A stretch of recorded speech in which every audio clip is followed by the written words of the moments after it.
harvester dito, may cooperative dito. Yan, meron silang traktora, yan, may dryer naman sila. Yan, may dryer. Meron silang traktora. Okay naman. Yan, yung traktora nila. Yan. By the looks. By the looks ha, hindi yan gumagana.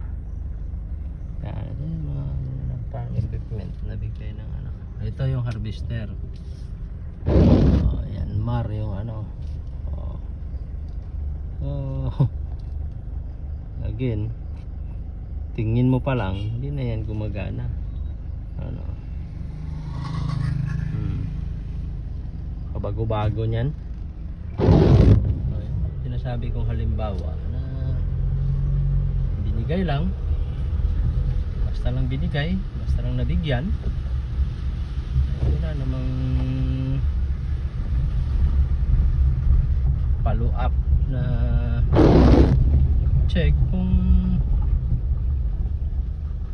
properly maintain ba. Siguro nagamit nila ng isa, 2 taon. Sayang, ano kaya yan? Milyon yan siya, sobrang milyon. Kung government pa yung nag-procure nyan, sigurado mas mahal yan. Sa halimbawa ng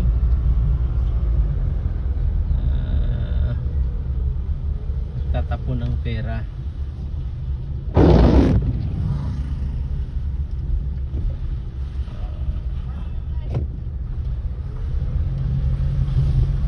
Sino magpaayos nun? Ayan, magbibigay na naman ulit. Paikot-ikot lang ang problema.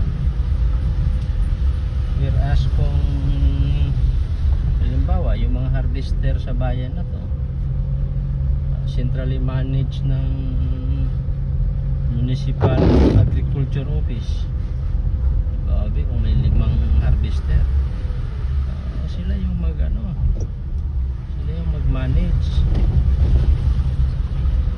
Okay yun, may bayad pag magpa-harvest, basta masigurado na proper yung maintenance. Kung gagamitin ngayon, lalo ngayon, kailangan talaga harvester ngayon. Isipin nyo, nagpaani ako ng 1.4 hectares doon sa area ng Himamaylan. It takes 4 days para talagang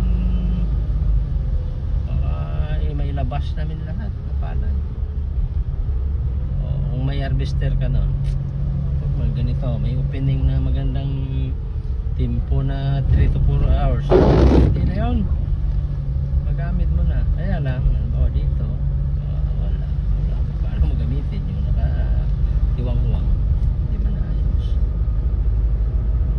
Again, kung properly maintain yun, kaya nga sabi ko mas maganda yung Municipal Agriculture Office talaga yung mamahala ng mga farm equipment. During harvest sila naman bahala mag-dispatch kung saan, kaninong palayan, kung saan barangay yung nakatutok yung to ensure yung proper maintenance. Sigurado naman may income yan last year, hindi naman pwede walang income. Ayan lang, sa cooperative mo yan. So again, yung pera ng tinatapon lang.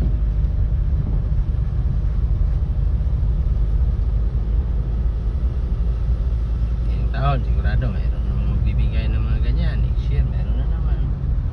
Again, masisira. Pero kung ma-maintain yan, maabot yan ng 5 years. So kung maabot 5 years yung isang equipment,